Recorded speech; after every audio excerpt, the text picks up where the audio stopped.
Hello, welcome to the channel Why Stories. Enjoy watching. My husband said he was going on a business trip for 3 days, but that same evening, I saw his car in the restaurant parking lot. I went inside and felt a chill. He was sitting at a table, holding my mother's hand. I decided not to rush things and just eavesdrop on their conversation. But what they were talking about made me call 911. The morning began as usual, but inside me, there was already a premonition of change. I woke up to the sound of the alarm at 6:30, as always for the past 15 years. Crisanto was still sleeping, turned away from me, a position that had become habitual for him in recent months. We used to wake up in each other's arms, but now it was as if an invisible wall had grown between us. I got up, threw on a robe, and went to the kitchen to make breakfast. Outside the window, the lights of the awakening city flickered, and a special morning silence reigned in the apartment, which I once loved very much. A silence filled with anticipation of a new day, new possibilities.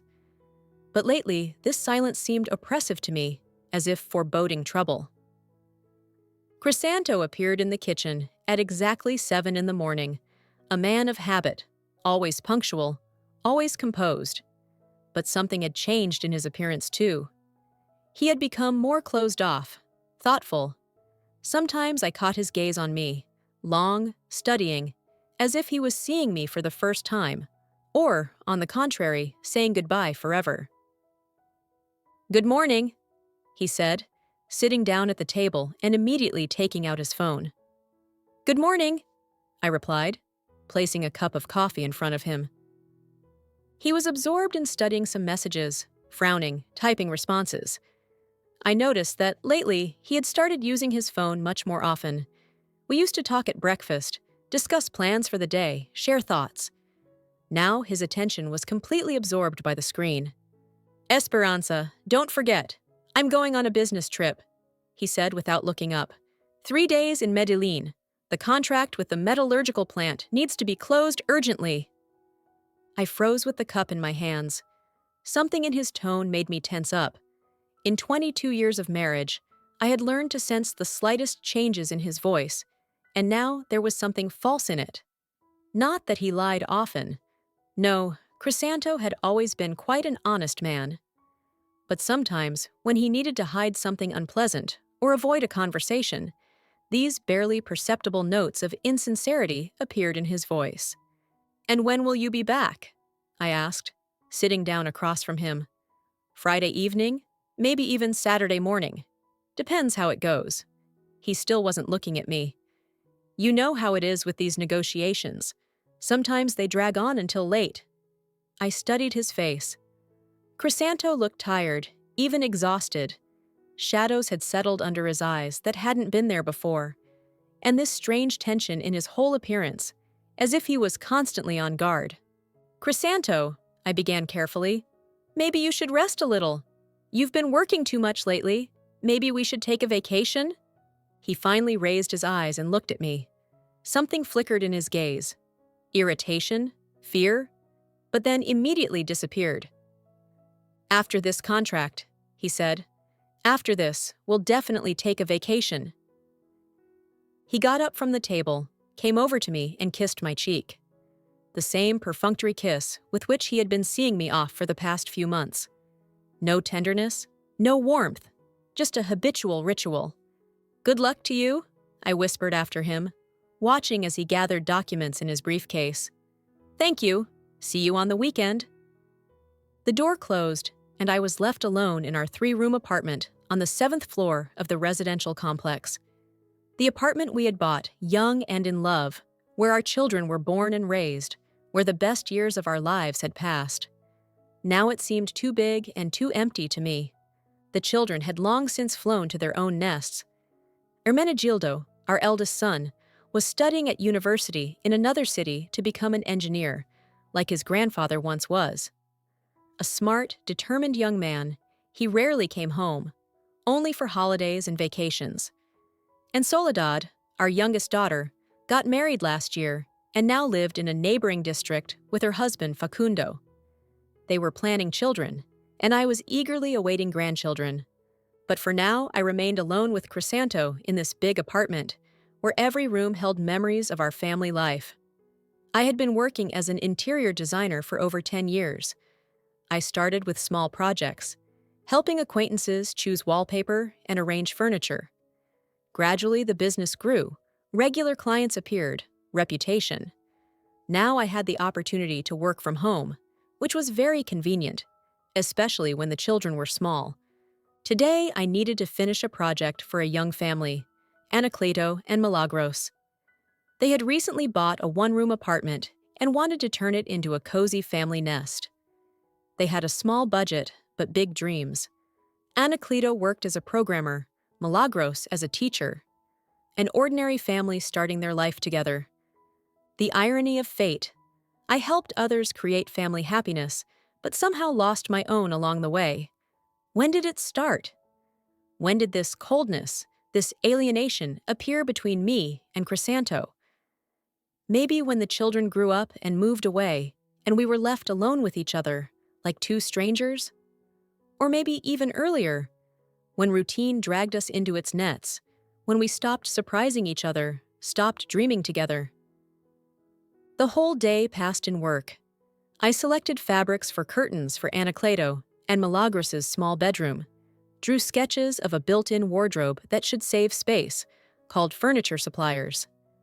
Work captivated me, allowed me to forget about my own problems. By evening, my eyes were tired from the computer, and my back was stiff from long sitting. I decided to get some air, go to the shopping center for groceries. The refrigerator was almost empty, and cooking for one was somehow sad. It was Wednesday, around 7 in the evening. Traffic jams in the city were already starting to clear, and I got to the big shopping center near our house quite quickly. I parked next to the main entrance and was already heading toward the doors, making a mental shopping list, when I noticed something familiar out of the corner of my eye. Crisanto's black Honda Accord. My heart skipped a beat, and a wave of cold rolled through my body. I stopped dead, staring at the familiar license plates. Definitely his car. But how is this possible? He should be in Medellin, 500 kilometers away. Maybe I was mistaken? There are many black Hondas in the city. Maybe it's just a coincidence. But when I came closer, my doubts vanished. On the rear window was a small sticker with the face of our family cat Canelito.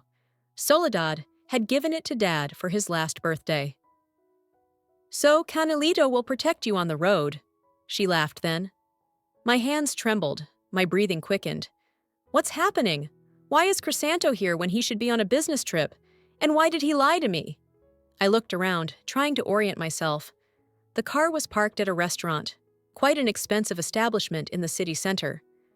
Crisanto and I had been there only a couple of times on special occasions, our wedding anniversaries.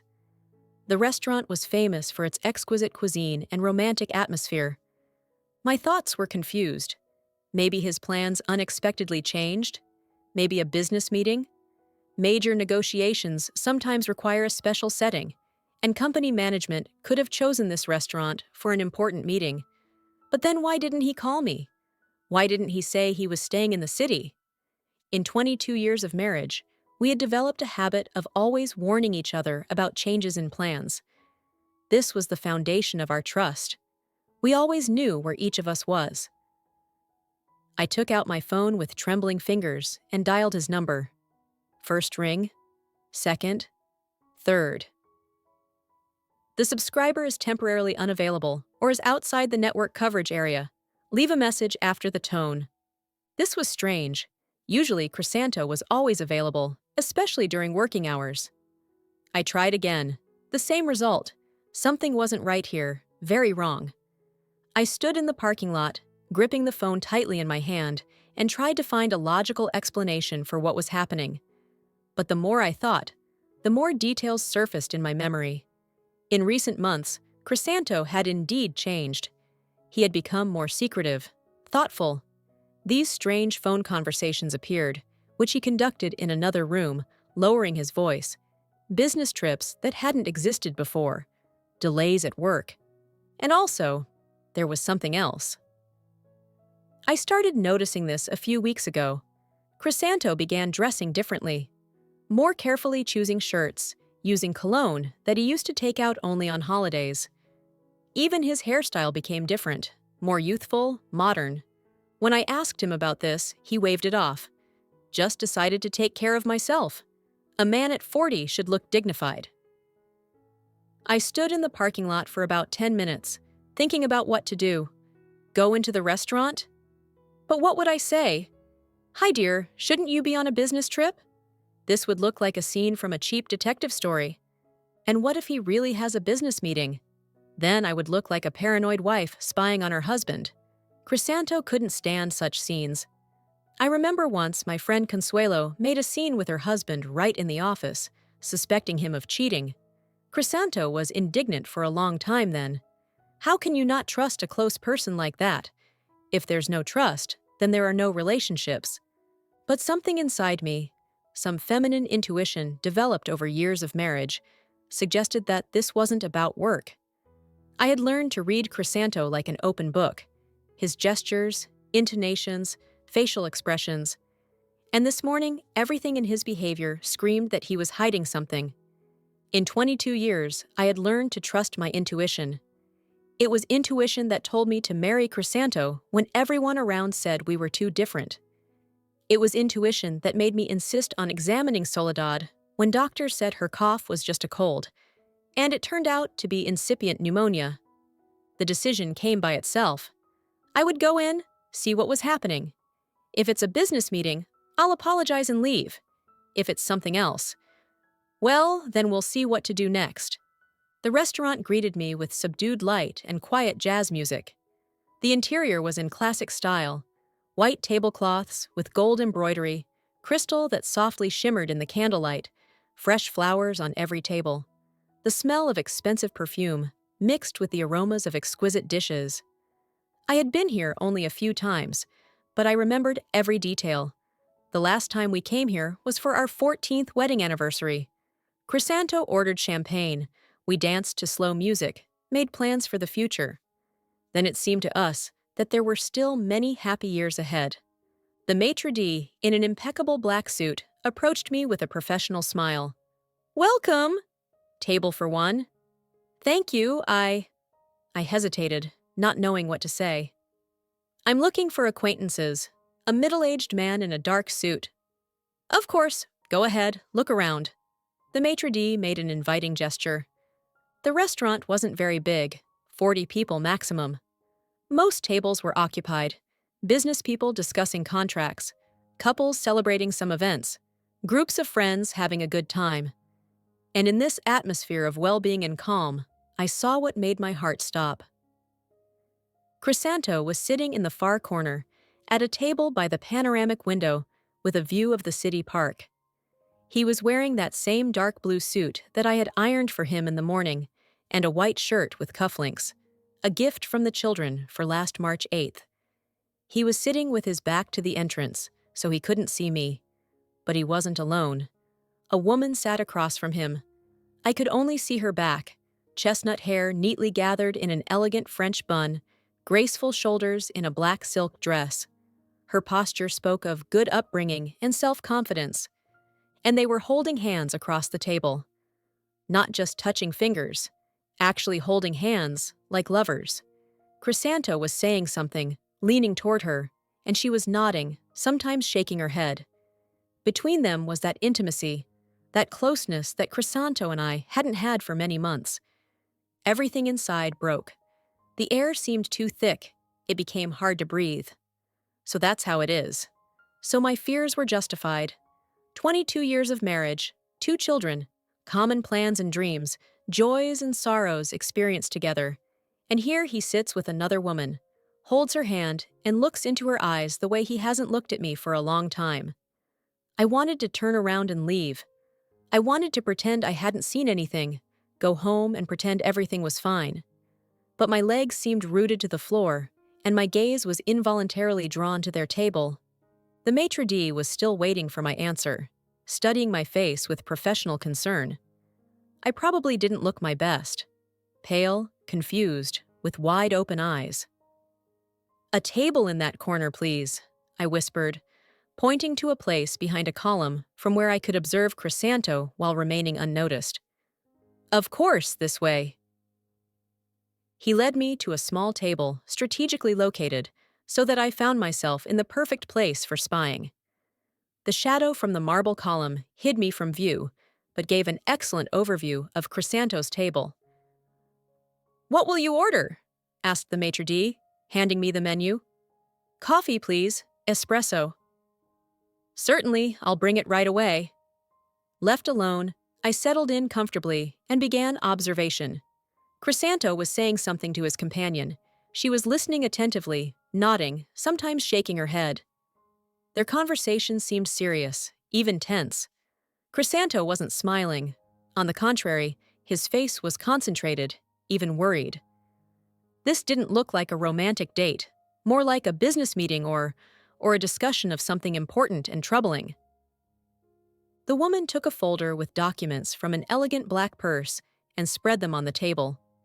Crisanto carefully studied the papers, asked something, pointing to individual lines. She answered, sometimes also showing something in the documents. Maybe this is still a business meeting after all. Maybe I misunderstood everything. But then why did he lie about the business trip? And why were they holding hands? Such gestures are inappropriate in a business setting. The waiter brought me coffee. I thanked him automatically, not taking my eyes off Crisanto's table. The coffee was excellent, strong, aromatic, but I could barely taste it. All my senses were focused on what was happening in the far corner of the hall. Crisanto put the documents away in the folder and leaned back in his chair. The woman also relaxed, and I noticed how she ran her hand over her face, a gesture of fatigue and relief. Then she said something to Crisanto, and he nodded. And then the woman turned to call the waiter an order, probably something else. And I saw her face. The ground disappeared from under my feet. The world ceased to exist. My ears rang, and my heart seemed to stop. It was my mother. Remedios, my own mother, 62 years old, medium height, always neatly dressed, with that special elegance that comes with age and life experience. Chestnut hair with gray streaks that she carefully hid with dye. Brown eyes, the same as mine. Familiar facial features that I remembered from childhood. My mother was sitting across from my husband, holding his hand and discussing some mysterious documents. I covered my mouth with my palm to keep from screaming. What's happening? What are they doing here together? Why didn't Mom tell me anything? Why did Crisanto lie about the business trip? My thoughts were confused, mixing into chaotic mush. I tried to find a reasonable explanation for what I saw, but nothing came to mind. Remedios, a former economist, a widow for 8 years already. After Dad's death, she couldn't recover for a long time. They had lived together for 35 years, and his departure was a real tragedy for her. We had always been very close. After Dad's death, I tried to support her as much as I could. Visited a couple of times a week, brought groceries, helped with household matters. Mom lived alone in a 2-room apartment on the outskirts of the city, in the same apartment where I grew up, where my childhood and youth passed. She received a small pension, but lived modestly and never complained. Sometimes she earned extra money, helped acquaintances with documents, kept books for a small firm. And here she sits with my husband in an expensive restaurant, and I know nothing about it. Could they be having an affair? This thought seemed absurd, impossible. Mom and Crisanto? They had known each other for 22 years since our wedding. They always communicated well. Crisanto treated her with respect and care, and she considered him a good son-in-law. But never, not once, was there anything that could indicate something more than ordinary family relationships. Although, wait. In recent months, Mom had indeed changed. She became somehow mysterious, more lively. She often went somewhere and answered my questions evasively. I meet with friends from my youth, she would say. I go to a theater group at the cultural center. She would answer to other questions. I enrolled in English courses. At my age, it's time to broaden my horizons, she would laugh.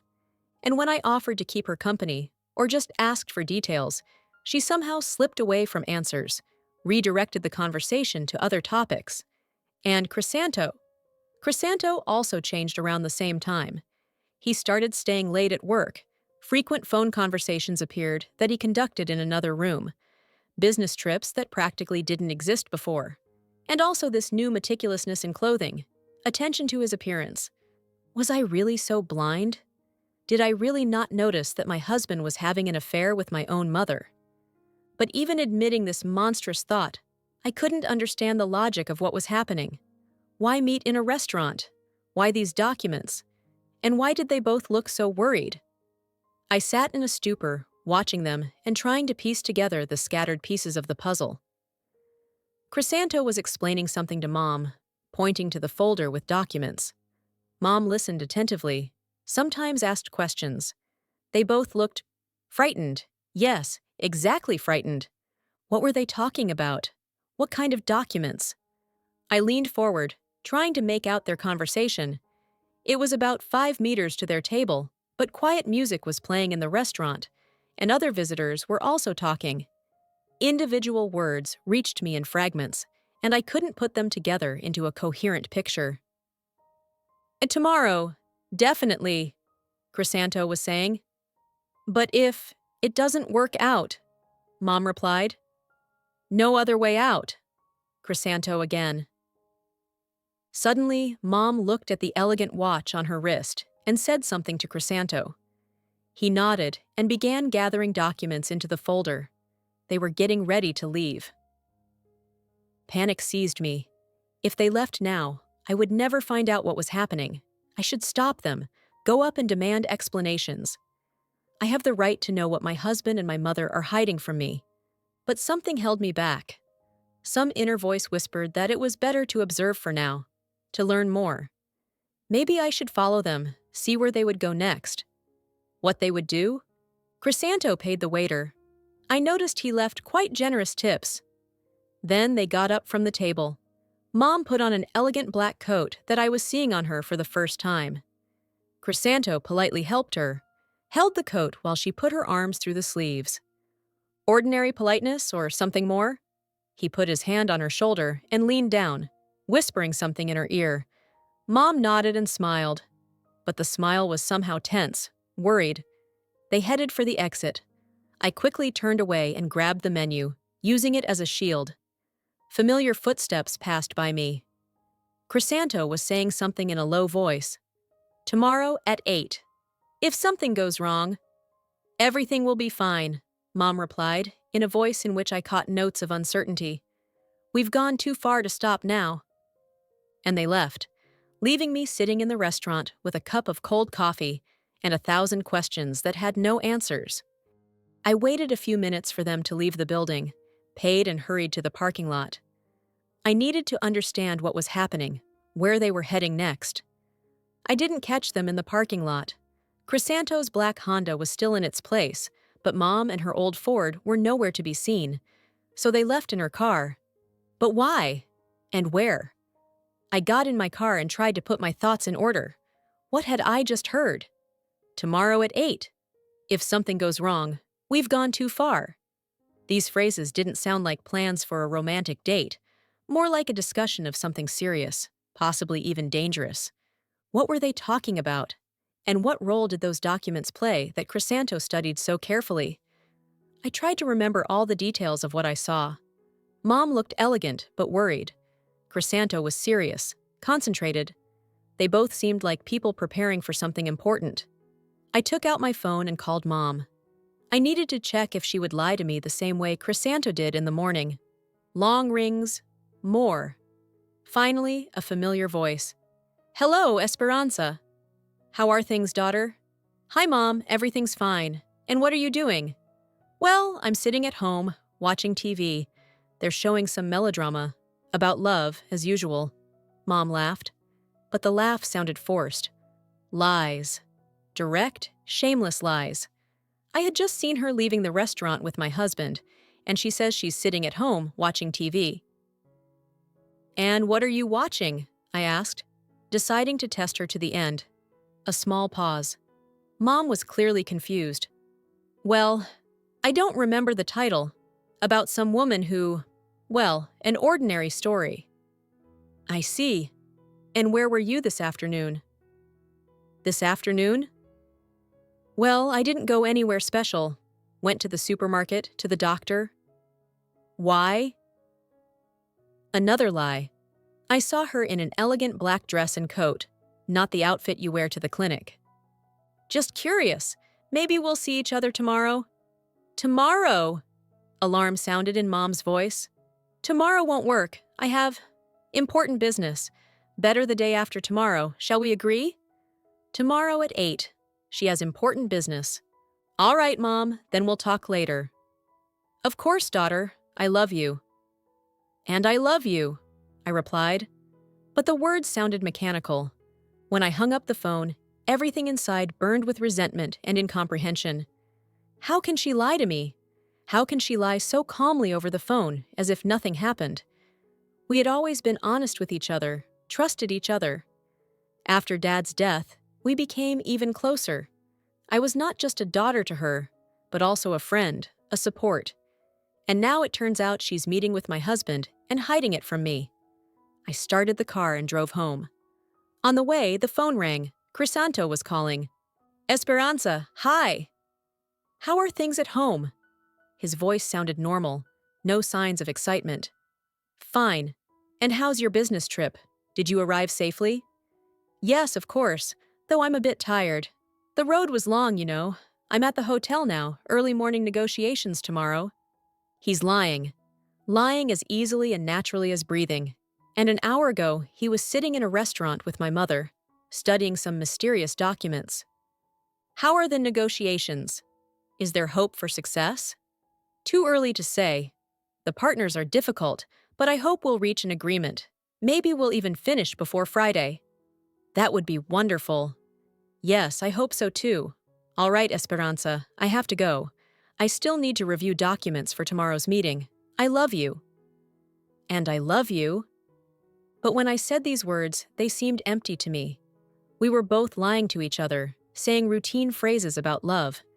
At home, I couldn't find peace. I walked from room to room, tried to work on the project, but my thoughts constantly returned to what I had seen. What connects my husband with my mother? What kind of documents were they studying? What business was Mom talking about? And why did they both seem so worried? By midnight, having tossed and turned in bed for several hours without sleep, I made a decision. Tomorrow at 8, they have a meeting. Wherever it takes place, I'll find out and learn the truth. In the morning, I got up early and called Mom at 7 a.m. Mom, sorry for waking you so early. I wanted to come to you this morning, bake your favorite banana cake. Oh, Esperanza! Panic sounded in Mom's voice. Today really won't work. I have very important business. What kind of business, Mom? Maybe I can help with something. No, daughter. I'll manage myself. It's personal. Better come tomorrow, okay? And what time is your business? Maybe I can drop by briefly in the morning? A long pause. Mom was apparently weighing what she could say. At 8 in the morning, I'll already be busy. Let's really make it tomorrow, Esperanza. 8 in the morning or 8 in the evening? This question was fundamentally important. Mom, and is it for long? Maybe you'll be free in the evening? I don't know exactly. Maybe it'll take a couple of hours, or maybe longer. Hard to say. And where will you be? In case something urgent happens, I'll need to get in touch. Another pause. Mom clearly didn't want to answer this question. Well, here in the city, near the business center, but I'll have my phone with me, so if anything, call. All right, Mom. Then we'll see each other tomorrow. Of course, daughter. Goodbye. So, 8 in the morning, near the business center. Not much, but already a lead. At 6:30 in the morning, I was already on the street near Mom's house. I parked so I could see her entrance and began to wait. Surveillance is not a pleasant occupation, especially when you're following the closest people to you. At 7:30, Mom came out of the entrance. She was dressed surprisingly elegantly for morning business. The black coat I saw yesterday, high boots, an elegant handbag. Even her hairstyle was done as if for a special occasion. She got into her battered Ford and drove toward the city center. I carefully followed, trying to keep at a sufficient distance. Surveillance is definitely not my calling. I had no idea how to do this properly and constantly feared that Mom would notice me. But she was completely focused on the road and her thoughts. She drove confidently, without hesitation, obviously knowing exactly where she was heading. We drove through familiar streets, Libertad Avenue, then a turn onto Bolivar Street.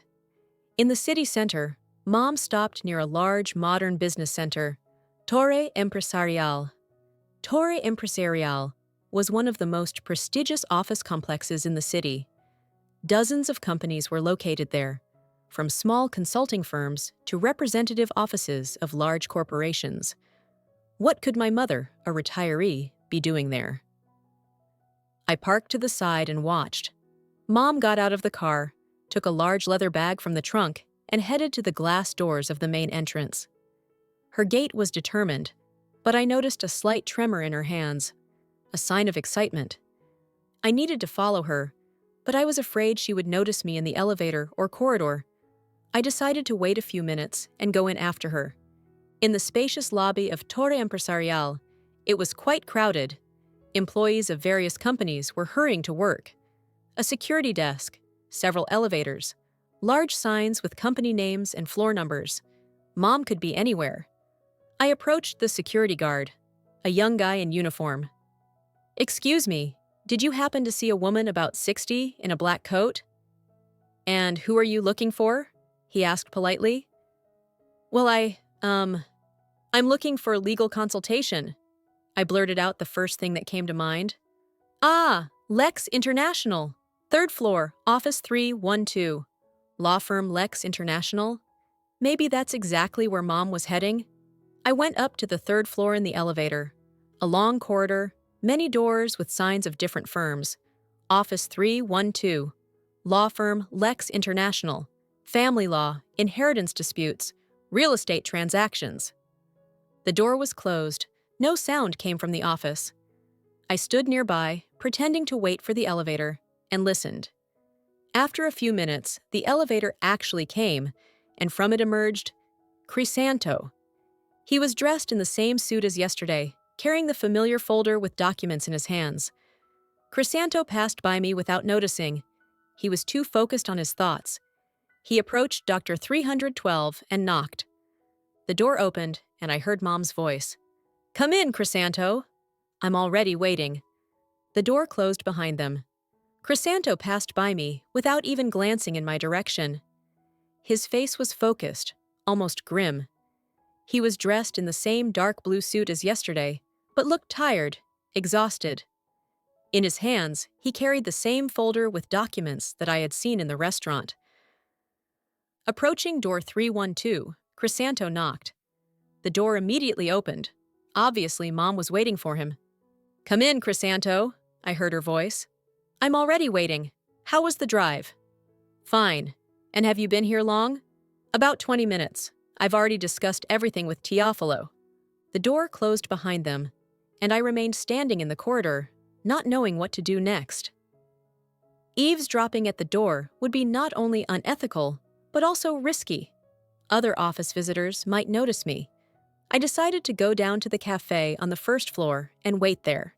In the Torre Empresarial Business Center on the first floor, there was a small but cozy coffee shop with panoramic windows, from where you could see the entrances and exits perfectly. I ordered a cappuccino and settled at a table by the window. I had to wait more than an hour. During this time, I managed to drink 2 cups of coffee and eat a croissant that I didn't even taste. My thoughts revolved around one thing: what connects my husband with my mother? And what kind of law firm where they meet? I tried to remember what I knew about inheritance matters in our family. After the death of my maternal grandfather, a small house in the province really remained. But that was many years ago, and all the documents seemed to have been processed. Although, maybe some problems arose? Maybe Crisanto is helping Mom solve legal issues? But then why such secrecy? And why do they meet in a restaurant like conspirators? During the waiting time, I came up with dozens of versions of what was happening. an affair between husband and mother, the most obvious and painful version. But the more I thought about it, the less likely it seemed. They were too serious and worried yesterday in the restaurant. Too many documents. Affairs don't require legal support. Maybe mom has financial problems? Maybe she got into debt and is asking Crisanto for help. But then why hide this from me? I always helped mom financially, and she knew this. Or maybe it concerns some old family secret? Something I don't know about? At 9:30 in the morning, Crisanto and mom finally came out of the building. They walked side by side, talking seriously about something. Both looked agitated, even shocked. Mom kept dabbing her eyes with a handkerchief, seemed to be crying or close to tears. Approaching the place where their cars were parked, they stopped. Mom was explaining something to Crisanto, gesticulating actively. Crisanto listened, shook his head, sometimes objected to something. Their conversation continued for about 10 minutes. Then Crisanto hugged Mom and pressed her tightly to himself. This wasn't a romantic gesture, rather an embrace of support, consolation. Mom was sobbing. Crisanto was stroking her back, saying something. Finally, they separated from each other. Crisanto took a handkerchief from his pocket and handed it to Mom. She wiped her eyes, nodded to him, and got into her car. Crisanto remained standing, watching her leave, until she drove out of the parking lot. Then he sighed heavily, ran his hand over his face, and got into his Honda. Now I needed to make a decision, whom to follow. Intuition suggested that Mom knew more than Crisanto. Besides, it would be easier to talk with her. Despite all her secrets, she's still my mother.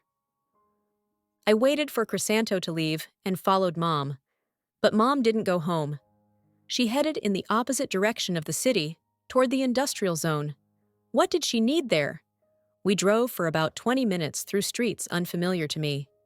Finally, Mom stopped near a large metal construction warehouse. A huge gray hangar, with the inscription Metallurgica Sur, stood among wastelands and other industrial facilities. I parked 100 meters from the warehouse and watched. Mom got out of the car and headed to the checkpoint, a small building next to the main warehouse. This was becoming more and more mysterious. Why would my mother, a retiree and former economist, need a metal construction warehouse? She stayed there for about half an hour. When she returned to the car, she looked even more shocked than after the meeting with Crisanto. Face pale, hands trembling. She got behind the wheel but didn't start the engine, just sat there with her head in her hands. I couldn't take it anymore. I got out of my car and decisively headed toward her. Enough secrets, time to demand explanations.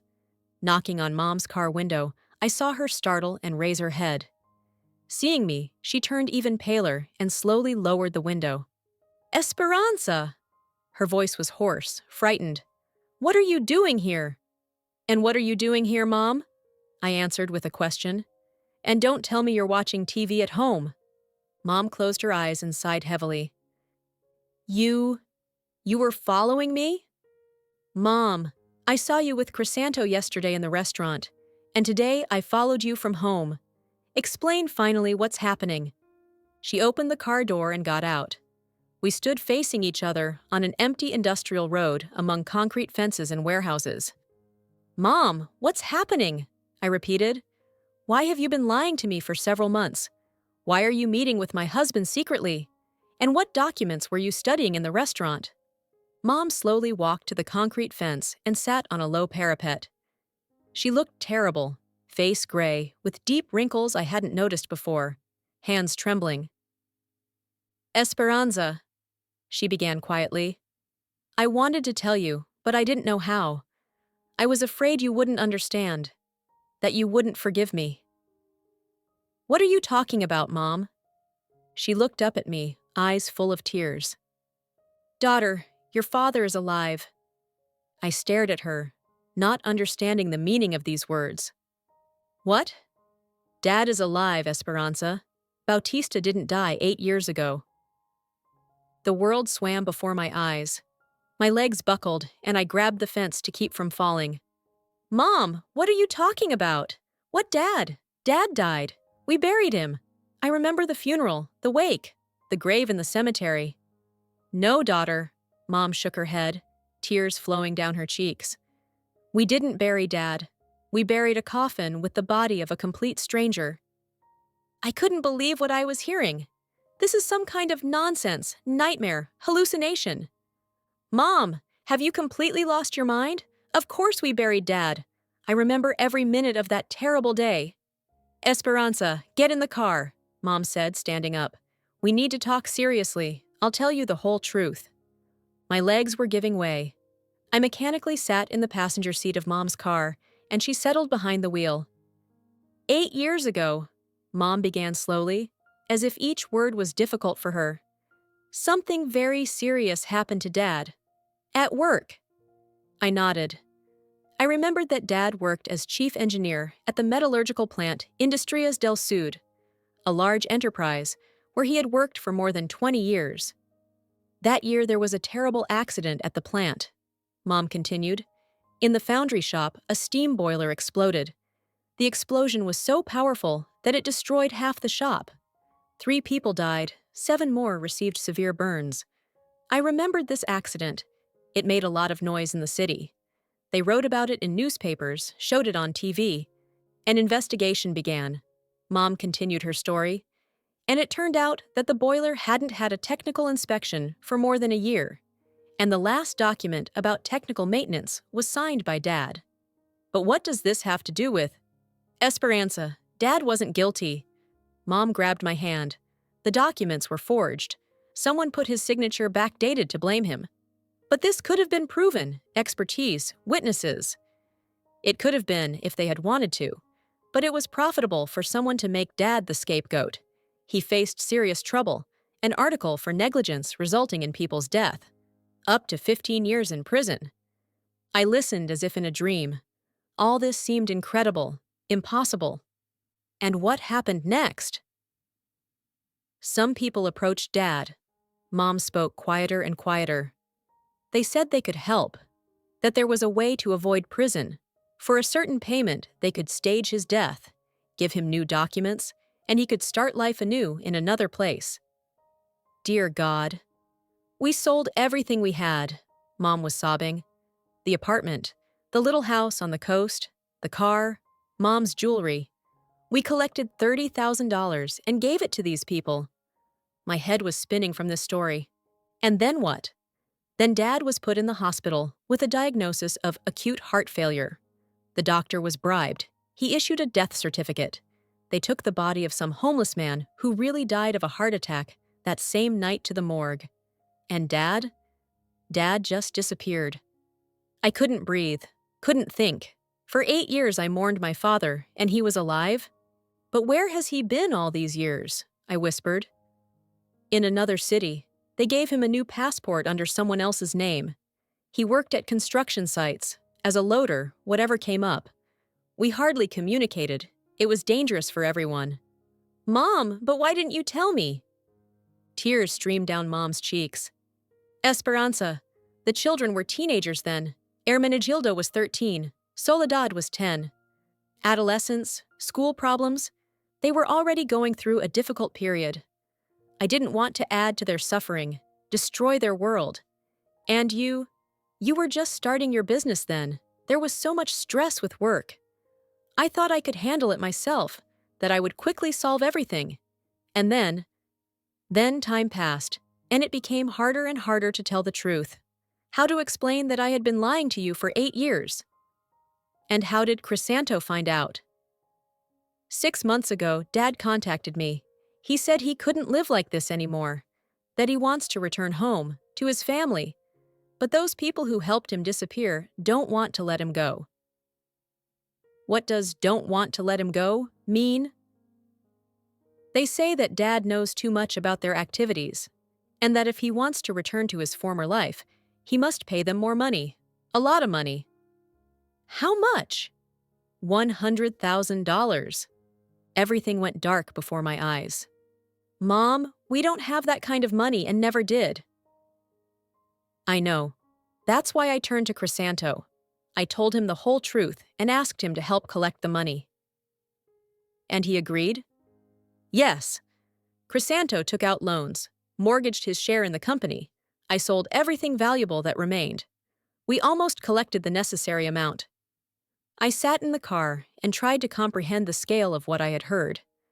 My father, whom I had considered dead for 8 years, is alive. My mother and my husband had been hiding this secret from me for 6 months, and tomorrow they have to give criminal elements $100,000, hoping they will keep their word. Mom, and what if they don't release Dad even after receiving the money? What if they demand even more?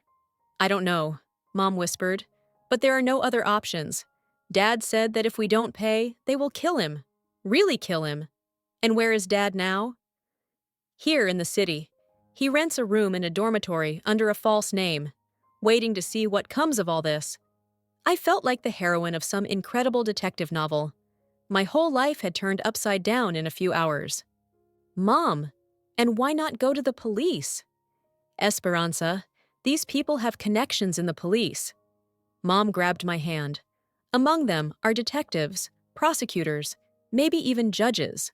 Officially, Dad has been dead for 8 years. If the whole story surfaces, everyone will suffer. Us, the doctor who issued the fake certificate, the morgue workers, and many others. But $100,000, that's insane money. I know, daughter, but I want your father to finally come home.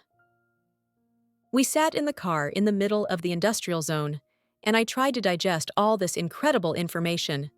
A living father, criminal gangs, huge money, mortal danger. Mom, what were you doing here at the warehouse? Arranging the place for handing over the money. Tomorrow at 8 in the evening, we have to come here with the money. And then what? And then we'll see. Maybe everything will end well and Dad will be able to come home. For the next half hour, we sat in the car, crying and hugging. I couldn't believe that my dad was alive. Bautista, my beloved daddy, who taught me to ride a bicycle, helped with math, took me to the theater for children's shows. Mom, I want to see him. You can't, Esperanza. Too dangerous. But I thought he was dead for 8 years. I understand, believe me. But until this story ends, meetings are excluded. We drove to Mom's house. On the way, I called Crisanto, but he didn't answer, probably afraid that I found out something. At home, Mom showed me Dad's letters. There were about 20 of them over 8 years. Short notes in which he told about his new life, asked about us, sent love. I cried reading his familiar handwriting. So tomorrow evening is the money transfer? I asked. Yes, at 8 in the evening at that warehouse where you saw me. And then what? They promised that Dad will be able to return. We'll come up with a story. We'll say that he lost his memory after a stroke, was treated in a private clinic for 8 years, and now has recovered. Mom, that's nonsense. No one will believe it. What else can we do? I understood that something needed to be done urgently. The story was becoming more and more dangerous. Mom, let's still go to the police. No, I don't want to risk Dad's life. In the evening, Crisanto arrived. Seeing me at Mom's, he turned pale. Esperanza, what are you doing here? She knows, Mom said. Crisanto sank heavily into an armchair. I wanted to tell you, but Remedios asked not to say anything yet. Esperanza, this is your father. He looked straight into my eyes. The man who raised you, gave you an education, loved you like a daughter. I couldn't not help. But this could be a scam. What if these people just take the money and disappear?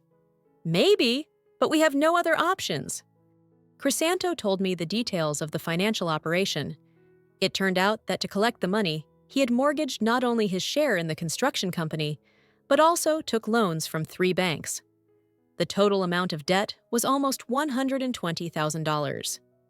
If the deal fails, he said, we'll be left with nothing. We'll lose the apartment, remain in debt to banks for life. And if it doesn't fail? If it doesn't fail, your dad will be able to come home. We'll come up with a legend. We'll say he lost his memory after a severe stroke, was treated in a private clinic for 8 years, and now remembered the past. That's impossible. No one will believe such a story. People will believe what's convenient for them to believe, Mom said. The main thing is that there are no official investigations. We sat until late at night, discussing details of tomorrow's operation. The plan was this. Mom and Crisanto come to the warehouse at 8 in the evening with money. An exchange takes place, money for Dad's freedom. After that, he officially returns home. And what if something goes wrong? I asked. Then we'll all die, Crisanto said grimly. The morning of the next day, I woke up with a firm decision. I couldn't let my loved ones take such a risk alone. I needed help, and I knew who to turn to. Leocadio Zambrano, my university friend, with whom we studied design together, and then our lives went different ways. He became a lawyer, then moved to law enforcement. Now he worked as an investigator on especially important cases in the city prosecutor's office. If anyone could be trusted in such a situation, it was only him. Leocadio received me in his office in the prosecutor's building. Tall, thin, with intelligent gray eyes behind glasses, he had hardly changed since student days. Esperanza! He got up from his desk and hugged me. How many years? How many winters? How are things? How's the family? Leocadio, I need help, I said without preamble. Serious help, and possibly dangerous. He looked at me attentively, went to the door, and turned the key. Tell me. I told him the whole story from the beginning, from the accidental meeting with my husband in the restaurant to yesterday's conversation with Mom. Leocadio listened silently, without interrupting, only occasionally asking clarifying questions. When I finished, he was silent for a long time, thinking about what he heard. I see, he finally said. The situation is really complex and very dangerous. What do you advise?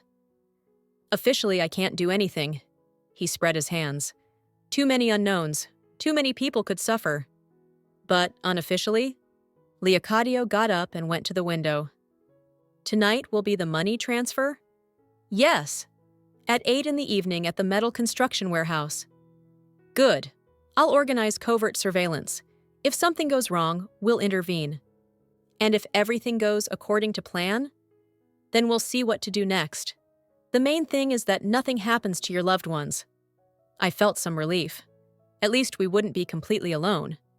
Only one condition, Esperanza, Leocadio said.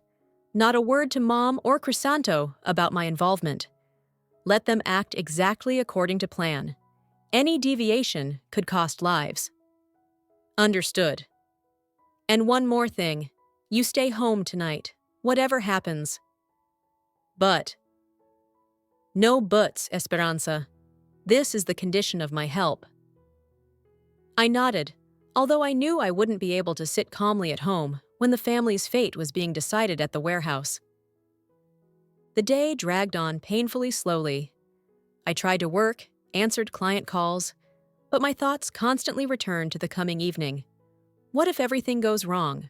What if these people just take the money and kill all witnesses? What if it was a trap from the beginning? At 6 in the evening, Crisanto called. Esperanza, I'm going to your mom's now. Final preparation before the meeting. And what time are you going to the warehouse? We're leaving at 7:30. Meeting at 8 sharp. Esperanza, please stay home. If something goes wrong. I understand. Be careful. We'll try. I love you. And I love you. Very much. We both understood that these words really might be the last. At 6:30, Mom called. Daughter, Crisanto and I are checking the last details now. The money is ready, documents too. Mom, what if they deceive you? Then we at least tried to save Dad. There's no other way out. Maybe I'll go with you. No, Mom said sharply. Esperanza, this is too dangerous. If something happens to us, the children should remain with at least one parent. All right, I sighed heavily. Will you call as soon as it's over? Of course, daughter, as soon as Dad is free. If everything goes well, I thought, but said aloud, I'll be waiting.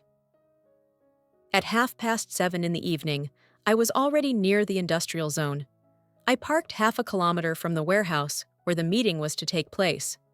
Leocadio with his people positioned themselves on the other side. At 10 to 8, Mom arrived. Alone.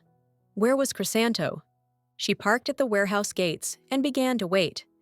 In her hands was a large sports bag, probably with money. At exactly 8 o'clock, 2 cars drove up to the gates. 3 men in dark clothes got out of the first, 2 more from the second.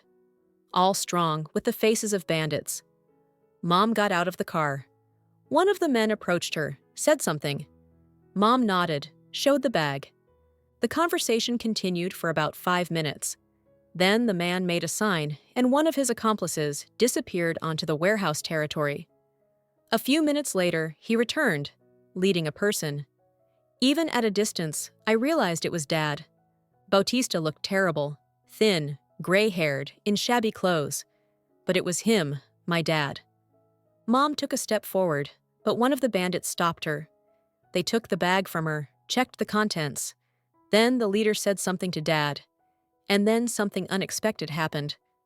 Dad suddenly rushed to Mom, pushed one of the bandits away, and shouted, "Run, Remedios!" "It's a trap." The bandits pounced on him. A fight broke out. And at that moment, a third car appeared from the side. People in masks with automatic weapons jumped out of it. Shooting began. Mom fell to the ground, covering her head with her hands. Dad continued fighting with the bandits. The new people shot in the air, shouted something incomprehensible. I couldn't stand it. I jumped out of the car and ran toward the warehouse. "Mom! Dad!" One of the masked shooters noticed me, turned in my direction. I heard a shot and felt something hot burn my arm.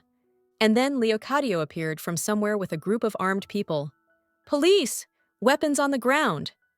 A real shootout began. I lay behind the car, pressing my wounded arm, and prayed that Mom and Dad would stay alive. The shooting continued for about 10 minutes. Then everything quieted down. "Esperanza, where are you?" Leocadio shouted. "Here." He ran up to me. "Are you wounded?" "A little. Where are my parents?" "Alive. Your mom is in shock but intact. And Dad, let's see." We approached the scene of the fight. Dad was sitting on the ground, leaning against the fence. His face was bloody, but his eyes were alive. "Esperanza?" he whispered. "My girl." I fell down next to him, hugged him. "Daddy, I missed you so much." "Me too, Sunshine, me too." In the hospital, where we were all taken after the shootout, Leocadio told us the whole truth about what happened at the warehouse. This was a very complex multi-step operation, he explained, sitting next to my hospital bed. The gang that helped your father stage his death 8 years ago really exists. But they initially planned to use him not from noble motives. Mom sat on the neighboring bed, still pale from the shock she had experienced. Dad lay in the neighboring ward. Doctors said that apart from bruises and scrapes, he had no serious injuries. "Tell me in detail," I asked, adjusting the bandage on my wounded arm. 8 years ago, there really was an accident at the plant," Leocadio continued, "but your father wasn't guilty. Moreover, he knew about serious safety violations connected with embezzlement of budget funds allocated for equipment modernization. So they wanted to eliminate Dad as a witness?" "Exactly. They forced him to keep quiet, threatening the family. And when the accident happened, the perfect pretext to make him the scapegoat." Leocadio explained that the gang that offered help to Dad was actually connected to those who organized the embezzlement at the plant. They weren't going to save him. They wanted to control him. "All these 8 years your father worked for them," Leocadio said. "Not by his own will. He transported contraband, participated in money laundering, played the role of courier between various criminal gangs. In fact, he was their slave. But why didn't he escape? Didn't he go to the police? Because they threatened his family, you, and because officially he was dead. Who could he complain to?" Mom cried quietly, listening to this story. "And recently," Leocadio continued, "the gang decided to extract maximum profit from the situation. They came up with a plan. Tell the family that the father wants to return, but they need to pay a huge sum for this." $100,000, Mom whispered. "Yes. The plan was simple. Take the money and disappear and kill your father as an unnecessary witness. But how did Dad find out about this plan? He accidentally overheard a conversation and realized they were deceiving him yet again. That's why he tried to warn you at the meeting. And who were those masked people who appeared later? A competing gang. They also wanted to get your money. A fight broke out between criminal groups. Leocadio explained that his people intervened exactly when the situation became critical for all participants. We managed to detain 8 people, he said, including the leader of the gang that held your father. Now they're giving testimony, and the picture is becoming clearer. And what will happen to Dad? After all, officially he's been dead for 8 years. That's a complex question, Leocadio admitted, but we have a plan. He explained that the investigation was ready to make a deal. Dad becomes a witness in a case about major embezzlement at the plant and corruption in law enforcement. In exchange for testimony, they guarantee him safety and help with legalization. We'll process this as a kidnapping case, Leocadio explained. We'll say that 8 years ago he was kidnapped and held captive, forced to work for a criminal gang, and recently he escaped and turned to the police. What about the doctor who issued the fake death certificate? The doctor died 3 years ago from a stroke. This simplifies the situation. And what will happen to Mom? She was also in the know. We consider your mother as a victim of circumstances. She acted under duress, fearing for her husband's and family's life. The conversation was interrupted. A doctor entered the ward. "How do you feel?" he asked, checking my bandage. "Fine. When can I be discharged?" "Tomorrow morning, if there are no complications.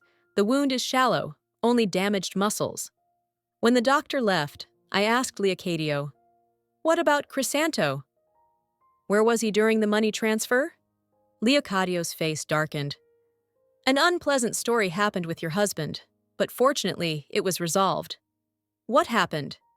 "Crisanto was detained in the morning on suspicion of financial fraud. When he started withdrawing large sums from accounts and taking loans, the bank's security service sounded the alarm. My heart skipped a beat. And what? The bank suspected him of money laundering or preparing major fraud. His financial operations looked too strange: loans from several banks simultaneously, sale of his share in the company, large money transfers. This fits all signs of suspicious activity. My God, where is he now? He was released several hours ago when we explained the situation. As soon as our investigation began, and it became clear that the money was intended for ransom of a hostage, all suspicions were removed from him. I felt enormous relief. So Crisanto didn't betray us. He just fell under suspicion because of unusual financial operations. Can I see him? Of course. He's processing documents at the station now. Then he'll come here. He's very worried that he couldn't be with you at such a moment. Poor thing, he was probably very scared. You bet. Imagine, he's detained on suspicion of fraud exactly when his family falls into mortal danger. He couldn't even explain what the money was for without putting you all at risk. Mom grabbed my hand. Esperanza, I'm so sorry. If I had known.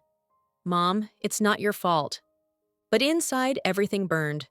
It turns out that precisely because of the secrecy of our plans, Crisanto couldn't help us at the critical moment. A few hours later, Crisanto entered the ward. He looked terrible, pale, exhausted, with lifeless eyes. In his hands, he held crumpled flowers.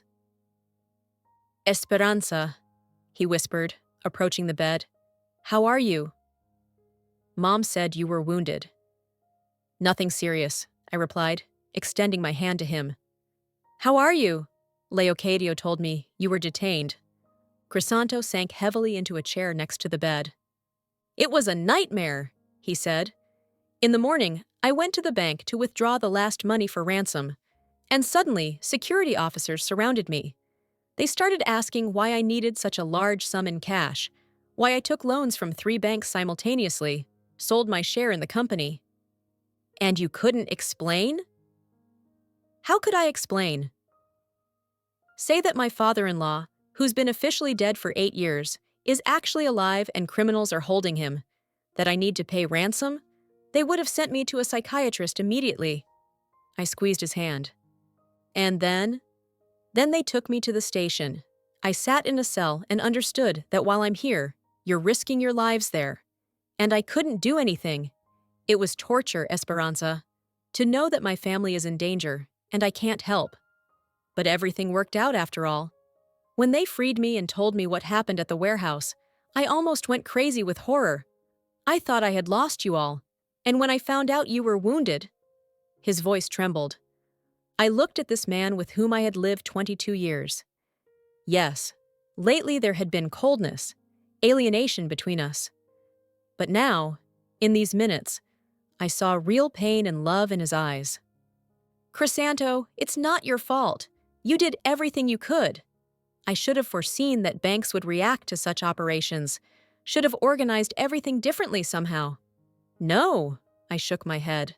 None of us could foresee all circumstances. The main thing is that everyone is alive and healthy. At that moment, I realized that Crisanto was exactly the person I married 22 years ago.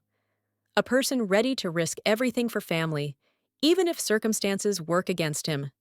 The next few days passed in the hospital. Dad was discharged before me. His wounds turned out not as serious as they seemed at first. We talked for a long time, restoring the connection that was broken 8 years ago.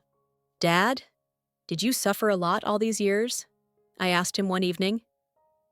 He sat next to my bed, holding my healthy hand in his palms. He really had changed a lot. Gone gray, aged, his face covered with wrinkles. But his eyes remained the same kind and intelligent. I suffered, daughter, he said quietly, but not from physical hardships. I suffered most from not being able to be with you, from you thinking I was gone. Why didn't you try to contact us earlier? I was afraid to compromise you. These people constantly watched me, controlled every step. They said that if I violated the agreement conditions, they would kill not only me, but the whole family. Dad told me about his life during these years. First, he lived in Bogota, worked as a loader at a warehouse. Then they moved him to Cali, where he worked as a watchman. The last 2 years he spent in Barranquilla.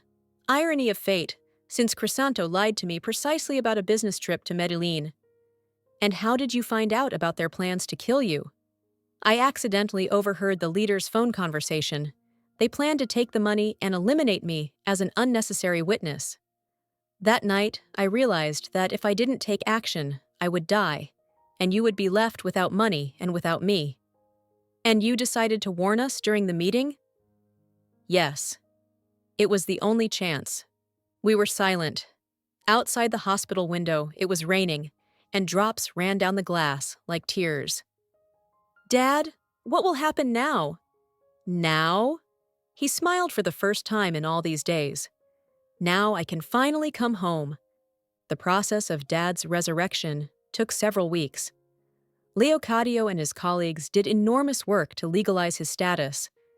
Officially, he was recognized as a victim of kidnapping and coercion to criminal activity. The story turned out like this. 8 years ago, Bautista was kidnapped by a criminal gang, forced to participate in their activities, and the fact of his death was fabricated to conceal the crime. Recently, he managed to escape and turn to law enforcement. Neighbors and acquaintances were surprised, of course, but believed the official version. In our time, anything happens, and people prefer not to get involved in other people's affairs. The loans that Crisanto took were partially paid off with compensation from the state. It turned out that the criminal gang had caused material damage to our family, subject to reimbursement. We paid off the remaining debts gradually, but this no longer seemed an unbearable burden. The children took grandfather's resurrection surprisingly calmly. Hermenegildo said, "The main thing is that grandfather is alive. Everything else is details." Soledad was more emotional. "Mom, I'm glad the whole truth finally came out. Now we can live honestly." Dad slowly recovered from 8 years of coercion and stress. He slept a lot, spoke little, often just sat by the window and looked at the street. Doctors said this was a normal reaction to prolonged stay in a stressful situation, but gradually he came alive. Mom and I surrounded him with care and love. Grandchildren came every weekend, the house filled with the warmth we all lacked so much. 6 months later, Dad got a job at a small design organization. His engineer qualifications hadn't gone anywhere. The salary was small, but it was important for him to feel needed, useful. You know, he told me one evening, I realized one important thing during these years. The main thing in life is not money, not career, not success. The main thing is the opportunity to be close to those you love. Mom also changed. The secret she carried for 8 years had worn her out greatly. Now, when everything was revealed, she seemed to have grown younger.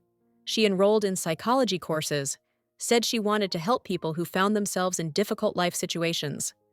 I have experience now, she laughed. Not every day you have to resurrect a husband. And I rethought a lot in my life. Those few days when I thought Crisanto might have betrayed me showed me how important trust is in relationships.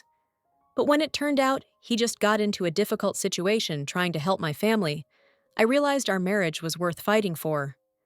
Crisanto and I started going to a family psychologist. We worked on restoring closeness, learned to open up to each other again. It wasn't easy. Over years of routine, we had gotten out of the habit of talking about important things. But we both understood we wanted to save our family. You know, Crisanto told me once after another session with the psychologist, I realized I almost lost you not because of another woman or because of relationship problems. I lost you because I stopped talking to you, stopped sharing what was happening in my life. Me too, I admitted.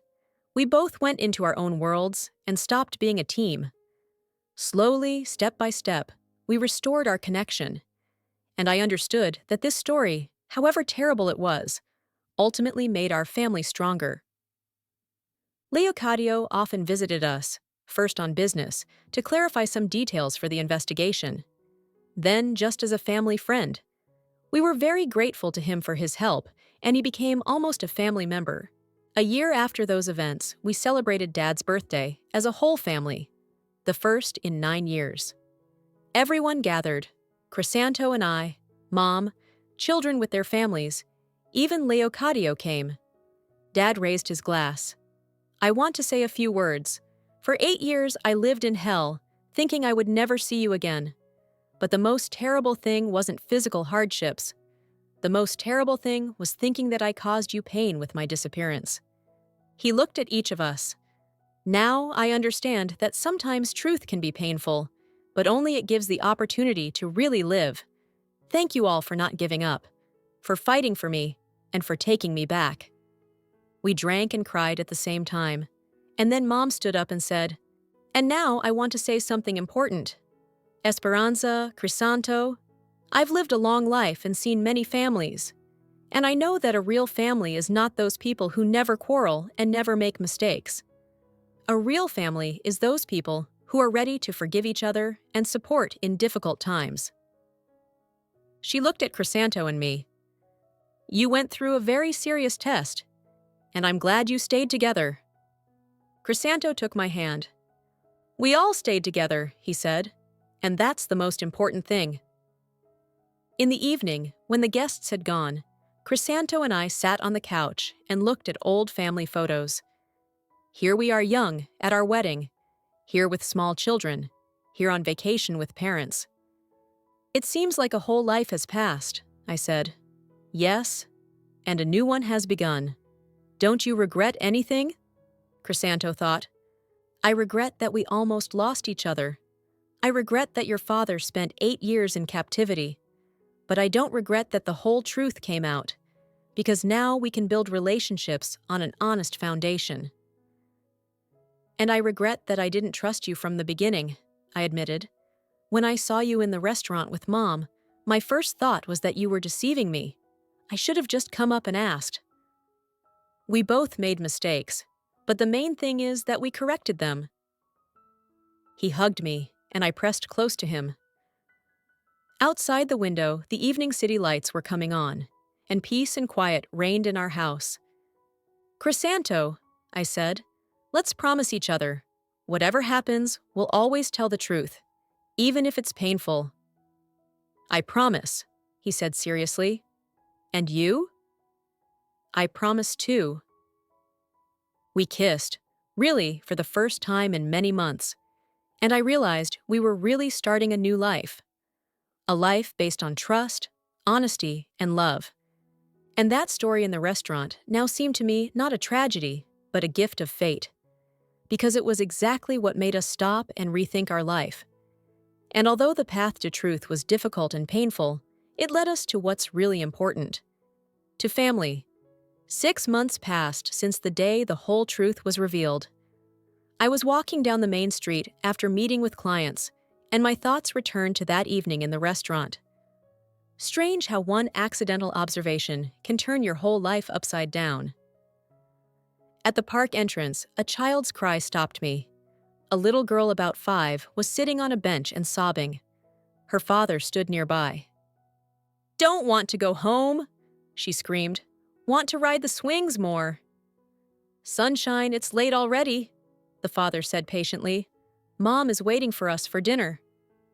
"Don't want to. I hate everyone." The father sat down next to her, took her hands in his.